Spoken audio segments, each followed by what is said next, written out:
अभी आप सुन रहे थे हमारे प्रिय आदमी श्रीमान श्री अमित जी से। नृत्य प्रति का क्रम है, जहाँ तक गिनता है कभी अवसर मिलता है कभी नहीं मिलता, पर कल्पवास का जो अपना क्रम चल रहा है, इसमें इस 22वें कल्पवास में आप देख रहे हैं कि हमने ये सायंकालीन सत्र 4 से 6, जिसको लगभग 6:15 से लेकर 6:30 बज रहे हैं आजकल, ये भजन कीर्तन का रखा हुआ है। और उसमें नित्य प्रति आज आप देखो कि 21वां दिवस 22वें कल्पवास का व्यतीत हुआ है। और इस समय यहाँ हम उसी तरह से वही प्रभु का चिंतन है, वही सिमरन है, भजन है, कीर्तन है। और बड़ा महत्वपूर्ण ये है कि यहाँ पर जो भी वाक्य आता है, शब्द आता है, पंक्ति आती है, गीत, भजन, संदेश, उपदेश जो भी आता है,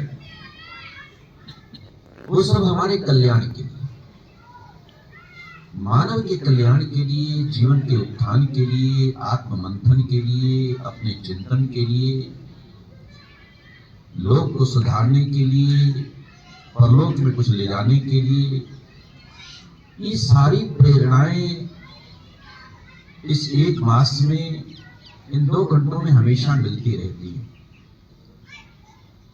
वैसे तो मेरा हमेशा निवेदन रहता है कि हम ऐसे देश में पैदा हुए हैं जहाँ नित्य प्रति हमें कोई न कोई संदेश, उपदेश हमारे घर से सूर्य उदय के साथ वहीं से प्राप्त होना प्रारंभ हो जाता है। वो बात अलग रहती है कि हम उस पर ध्यान देते हैं नहीं देते, हमारी तो परंपरा है।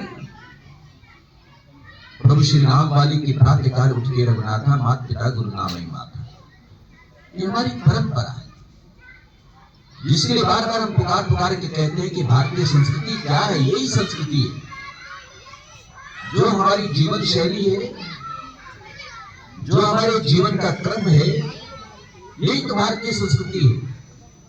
इस भारत की संस्कृति में हमारे ग्रंथों ने, संतों ने प्रारंभ से इसी बात का संदेश और उपदेश हमें दिया कि प्रातःकाल जब हमारी दिनचर्या शुरू हो, तो वही अब कल जैसे कल की बात है, एक बच्चे ने श्लोक सुनाए थे, क्योंकि आज हम बाहर बैठे हैं, मौसम की वजह से अंदर चल रहा था कार्यक्रम। परसों की बात,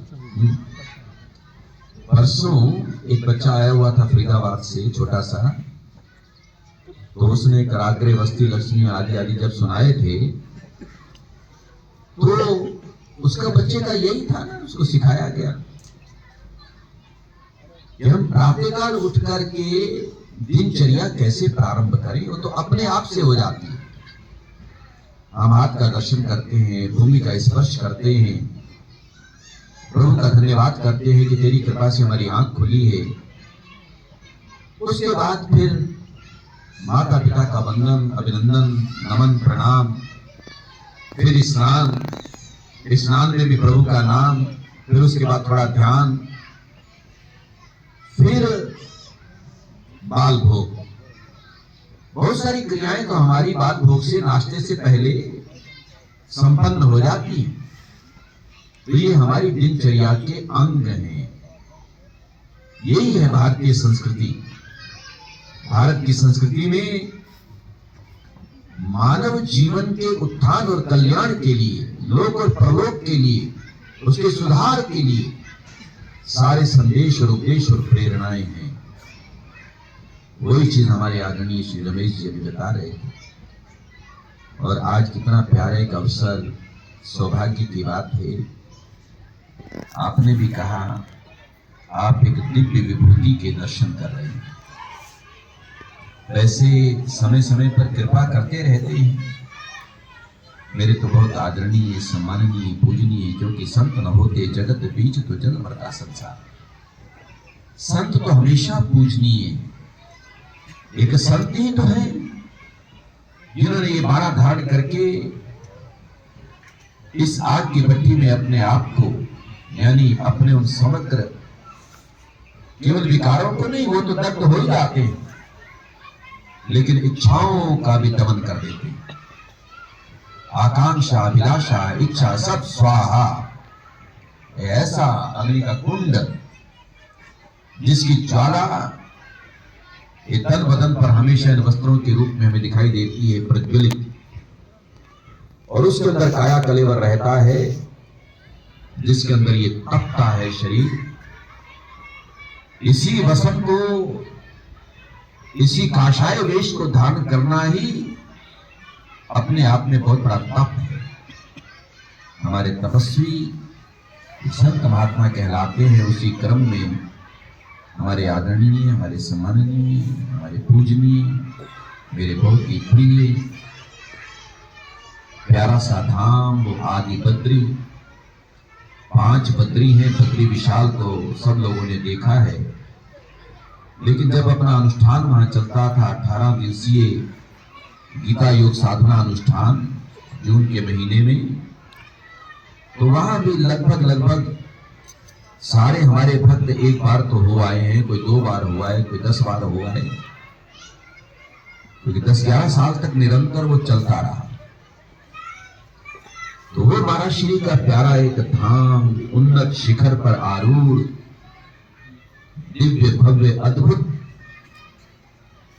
प्यारा सा वो स्थान है पर्वतीय श्रृंखलाओं में, क्योंकि 5 बद्री हैं, और उन 5 बद्रियों में मुख्य बद्री विशाल अगर बद्रीनाथ हैं, तो जहां प्रारंभ में बद्री भगवान विराजमान हुए वो तो फिर आदि बद्री है। आदि मतलब आरंभ हुआ वहीं से।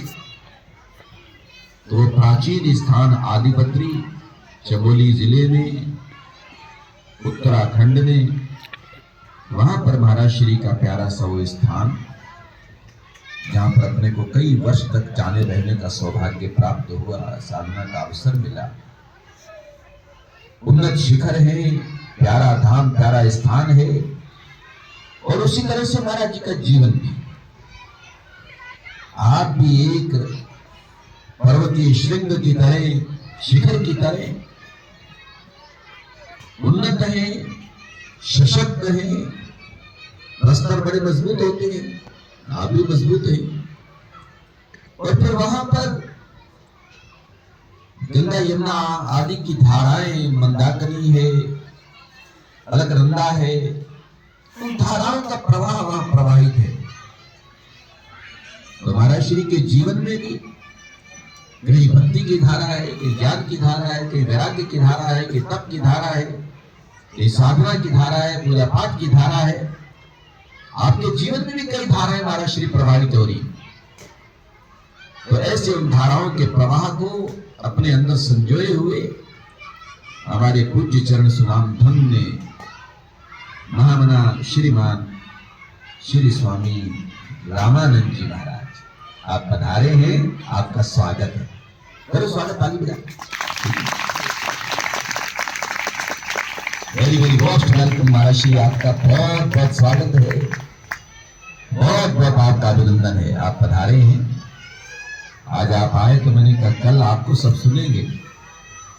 कोशिश करता हूं मैं कि बाहर बैठना शुरू कर दिया है, तो कल माइक सेट वगैरह अभी तो अंदर सारा सेट है, बाहर सेट करवाते हैं, थोड़ा और आवाज ठीक हो जाएगी। तो कल महाराज श्री को हम 10-15 मिनट सुनेंगे, आनंद लेंगे। तभी मैंने पहले पूछ लिया महाराज जी भी रुकोगे ना? हाँ, मैं हूँ 1-2 दिन। तो ये हमारा तुम्हारा सबका सौभाग्य रहेगा, क्योंकि यही सत्संग का फल है। कई बार रमेश जी खुद भी कहते हैं, आप सुनते रहते हैं, कभी कोई कहे कि सत्संग का फल क्या है, जैसे अभी इन्होंने बड़ी प्यारी एक बात कही, ये नसीब वाली बात, ये हमारा नसीब। अच्छे बुरे की बात लोग करते हैं, बहुत लोग हैं कि नसीब को कोसते बहुत हैं कि पता नहीं हम तो बदनसीब हैं, हमारे तो नसीब अच्छे नहीं है। बहुत बहुत लोगों को हमने देखा है। लेकिन आज इतनी प्यारी बात आपको मिली, इससे बड़ी और क्या खुश नसीबी होगी कि हमें मानव का जीवन मिला। जब मैं एक एक वाक्य सुनता हूं ना, चाहे आपका हो, इधर हो, किसी का भी हो, क्योंकि कभी कभी मैं ज्यादातर वैसे आखिर में जहां विषय चल रहा होता है फिर वहां से आगे बढ़ लेता हूं। तो अभी जो आप बोल रहे थे, आपने ये भी कहा काम करते चलो, कर्म करते चलो, फल के बारे में सोचना नहीं। तो मुझे लग रहा था कि एक एक वाक्य ऐसा है जिसमें गीता और रामायण के दर्शन हो रहे।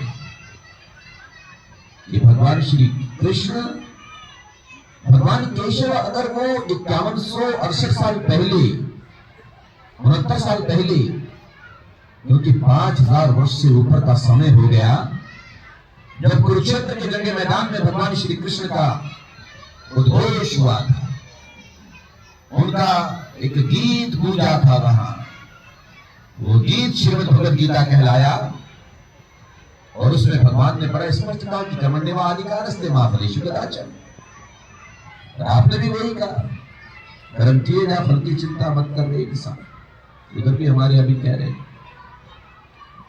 हम कर्म करते चले, फल के बारे में चिंता करने की आवश्यकता नहीं। फल मिलेगा, निश्चित रूप से मिलेगा, और उस फल से तो बच भी नहीं सकता। मतलब ये है, बच नहीं सकते का मतलब का सीधा मतलब समझ लेना, वो तो हर कोई चाहेगा कि हमें हमारे कर्म का फल मिले, लेकिन 99 नहीं कहता, मैं 100% कहता हूं, 100% लोग ये चाहेंगे कि अच्छा फल मिले। फल तो मिले, पर वो अच्छा फल मिले।